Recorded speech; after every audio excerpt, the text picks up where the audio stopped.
someone for an entire semester only to realize in the end that you've never even caught their name? Well, I don't want that to happen to me, so I would like to introduce myself before I speak about my objects. My name is Maria Jaramillo. I am from Medellin, Colombia, and I've lived here since I was 6 years old. I am an animal science major, and I hope to one day be an equine veterinarian. So, forgot my notepad, sorry. I brought with me today 4 objects that not only serve to describe my character, but they help to describe how I view life and how I live it. So I brought with me this club soccer shirt because it represents how I see myself. I see myself as someone who is disciplined and who is reliable.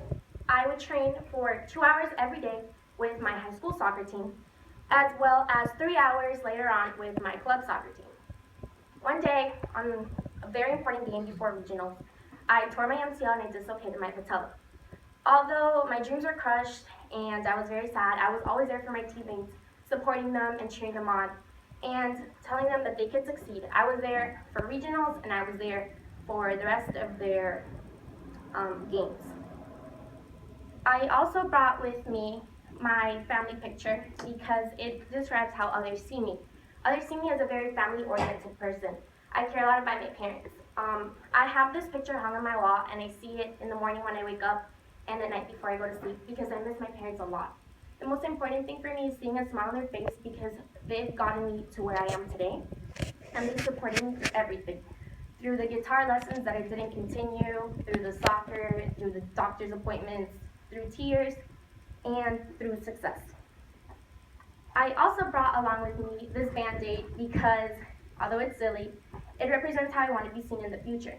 Band-Aids are resourceful. You can use them for a paper cut, you can use them for a deeper wound, and although I know that they're not going to help me heal a horse, they stand for resourcefulness. I want to be a resourceful veterinarian.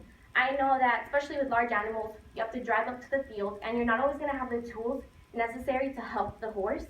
But if you have resourceful tools and you have your knowledge, you can help the animal and the owner pass through that scary situation. Finally, I would never want to be seen as a chain. Chain hold things down. I use this to train my dog because it's very strong, but I also see it as something that can hold a person or an animal next to me when they don't want to be there. I value freedom, and I value not only freedom of choice, but freedom of expression, and I would never want to be seen as someone that's controlling. So, whether I am analyzing myself or whether others are analyzing me, I brought these simple objects to describe how I live my life and how I view it. My shirt gives me discipline and support. My family gives me love. My Band-Aid gives me hope for the future. And my chain shows me who I never want to become and keeps my personal boundaries straight.